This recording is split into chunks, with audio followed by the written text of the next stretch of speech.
Welcome to Garden Sanity.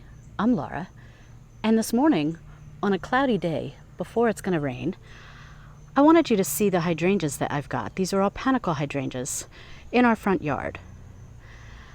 Panicle Hydrangeas are great for curb appeal and all that good stuff when it's in your front yard, but mostly what I want you to know is they're easy.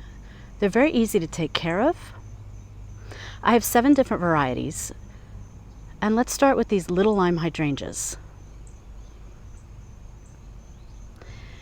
Now these little limes, there are 2 of them right here. And then there's a third one. Let's take a walk down here. This third one right here, which is in the very front. And this is a river birch tree that is above it, a winter gem boxwood, and this gorgeous Pennisetum grass. This is a piglet grass. So let me do it from this angle. Look at that. Isn't that pretty? What I love about this piglet grass are the rather dark colored fronds. See, they're a little bit darker with the seeds. But that's just a nice, really pretty vignette.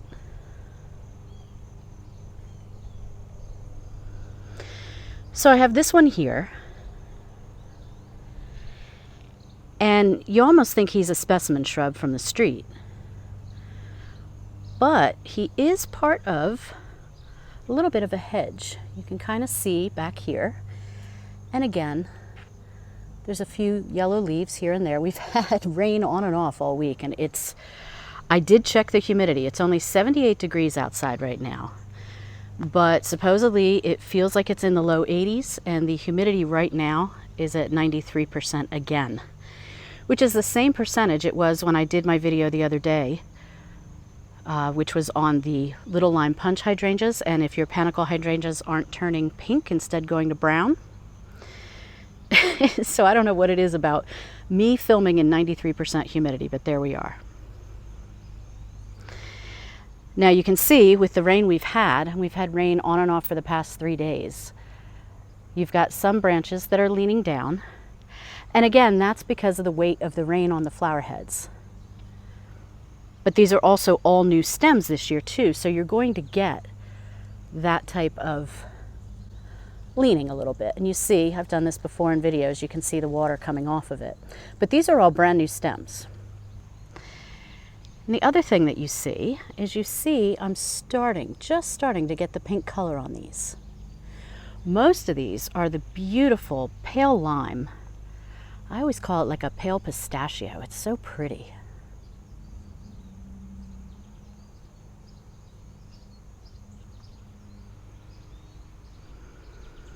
But there is a little bit of pink starting.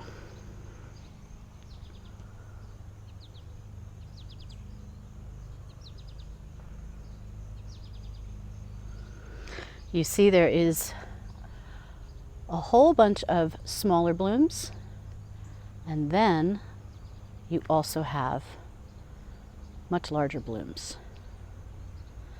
This is just a beautiful shrub. I don't do anything to this. I prune it in early spring, cutting it down usually to about 3 feet. And then after I prune them down, I will put a little bit of hollytone worked into the soil. Panicle hydrangeas do like acid soil. And that's it. That's all I do. Nothing else. I don't pay this any attention. I don't even really come in and get the yellow leaves off because they'll come off on their own.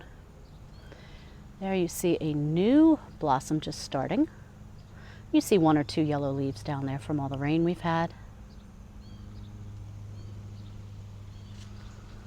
Just beautiful. And again, they're drooping a little bit lower because of the rain. There's another newer one. Now it's mid-August, and so these are going to go well into the fall. I'm in Zone 7, Southern New Jersey, just so you know where I'm at. And these usually turn some form of pink. Some years they are much pinker than others, and it really depends on the weather. At the end of this video, I'll link to the video I did previously so you can understand why and how Panicle Hydrangeas turn pink, what you can do to help them along, and what you unfortunately can't do. Some things are indeed out of our control. But this is just an absolutely beautiful shrub. Actually, these are two shrubs here, as I mentioned. I always love how this little mini hedge looks against the emerald green arborvitaes. It's just eye-catching. Now, next to this hedge, I'm adding to our little mini hedge here with a little quick fire hydrangea. Now, I have these in the back. I have 4 of them in the backyard. But because these grow eventually 3 to 5 feet tall and 3 to 5 feet wide at maturity, I thought this would be a fun way to continue the hedge, but with a different color and an earlier blooming hydrangea. These start blooming earlier in the season than the little limes do. Isn't that pretty? You can also see a little bit of the difference in the look of the flower heads.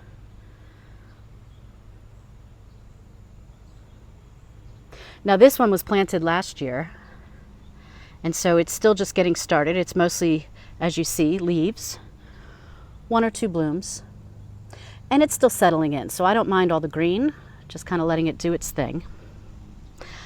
And then I got a bad one to show you. This is my Light Hydrangea. Now, I have a gorgeous one in the backyard, and I planted this one. Pardon me, there's a lawnmower in the background now. I planted this one last summer, towards the end of the summer, and as you can see, it is not looking good at all. I did take some pictures and I sent it to proven winners. Did you know they actually have somewhere where you can submit pictures and you'll get advice from them, and you get advice from the horticulturalists? You know, this isn't just, you know, sometimes you're not sure if you're getting, you know, a random customer service person at various companies you call for help. No, these are the real deal. They get back to you. And what they suggested is, they said that they thought this might be a result of mites. And so what they had me do was they had me use a magnifying glass so I could look at the underside of the leaves. I did not see any signs of mites, any signs of bugs. But regardless, I did spray it. Their recommendation was to spray it with some neem oil, and that's what I did. The neem oil I use is the Captain Jack's 3-in-1 because it's a fungicide, a miticide, and an insecticide. So, as you see, I still have some flowers. I'm letting it be. Of course, every time I spray, we get rain, so that's not helping matters. So, we're getting rain in about 2 hours, and after we get that rain, I will be out here to give it a good douse again. There are, in some places, some of the newer leaves don't look as bad, but this definitely took a beating. And what's interesting, of course, is this took a beating, but the little quickfire, for the most part, looks okay. I'd give that about a A-. It's got some, you know, some suffering a little bit from the rain, because boy, have we had a ton of rain. But it's also a newer plant. And then, of course, these guys are just, you know, they are so established that they don't need any care whatsoever. But I also like looking at this patch of black-eyed Susans, which is a really pretty patch. But I just love looking at it this way. So you've got black-eyed Susans in the background. You can see a little bit of the firelight. You see some yarrow. Here's the yarrow up close.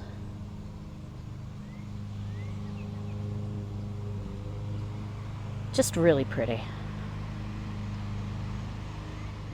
Now, the next set of hydrangeas that I have are tiny quickfires.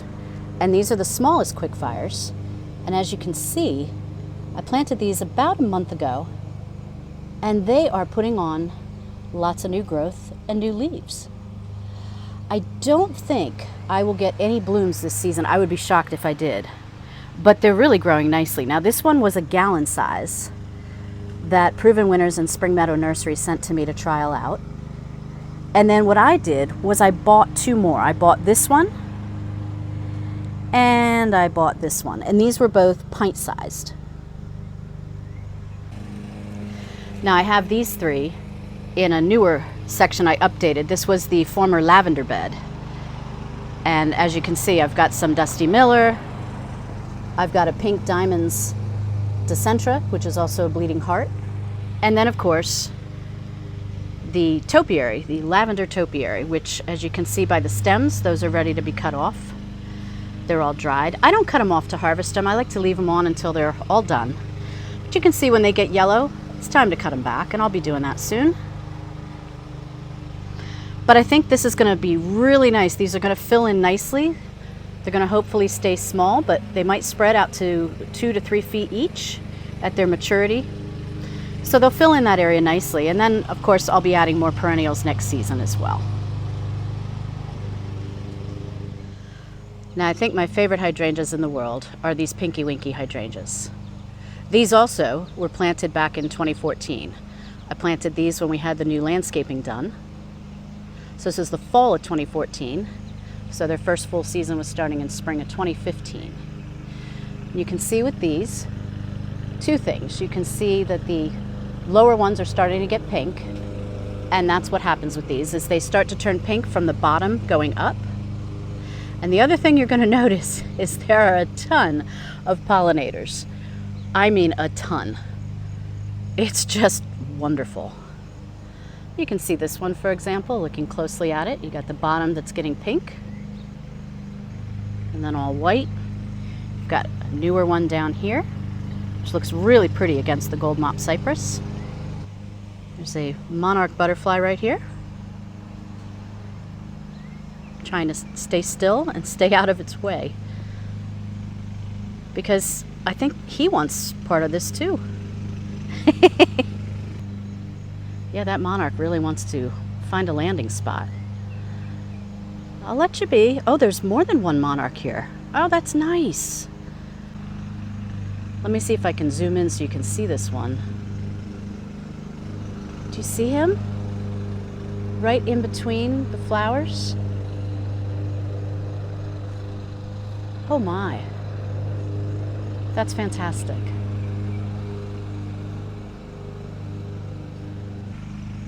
So you get a little bit of the little parts of the petals from the tiny, most fertile flowers. The tiniest ones, you see let's go around this way. You can see this better. Now you see, and I've shown this before in previous videos, the fertile flowers are actually these tiny guys. These ones haven't opened yet, but some of them down lower have. You can see right there. Now those are the fertile flowers. The large petals that you see, which aren't actually really large, but those draw the pollinators in. And they say, ooh, what are those flowers? But then when they get there, they realize, oh, it's the little guys that got all the good stuff. I'm gonna get those.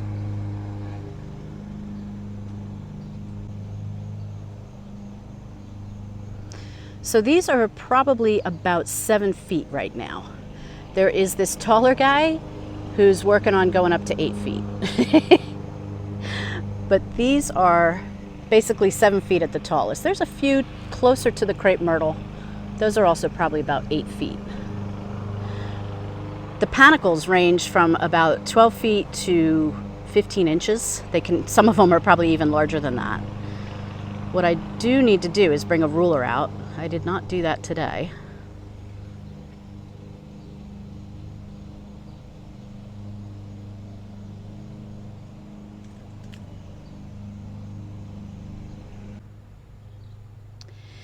Now here you can see the little limes that I showed you first with the black-eyed Susans behind them. And then this is the Pinky Winky. And there's the other two Pinky Winky. Now these are actually two shrubs here. They're placed about 3 feet apart when I planted them, and they were little. And they look like one giant shrub now, and I absolutely love it. And then you have the other one over here. Let's take a look at this before we come back, and I'll circle around and show you some of the tiny, tiny dwarf size ones I have. So I cut these up a little bit more, and that's why you sort of see some hole down there. is I didn't want these falling forward so much as they did last year, because what they did was they ended up covering the peach drift roses. But just like you saw on the other side,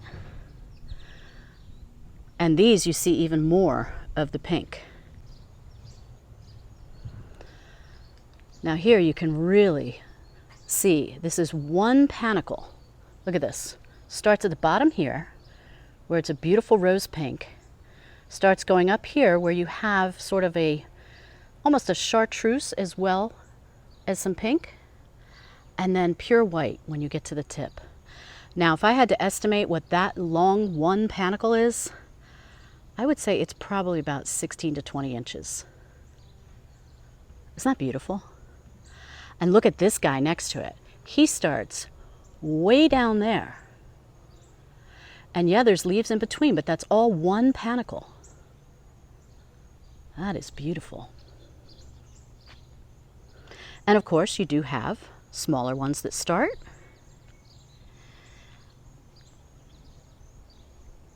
And just covered with pollinators. Now, here's something interesting.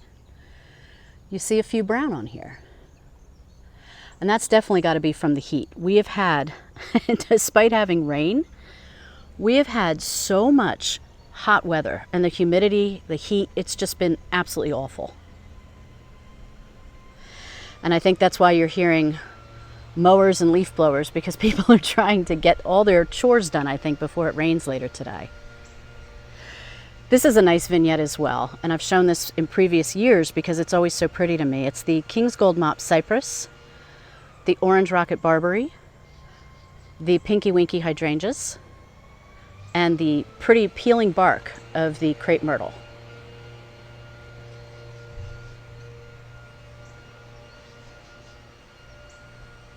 Now let me circle back around to the front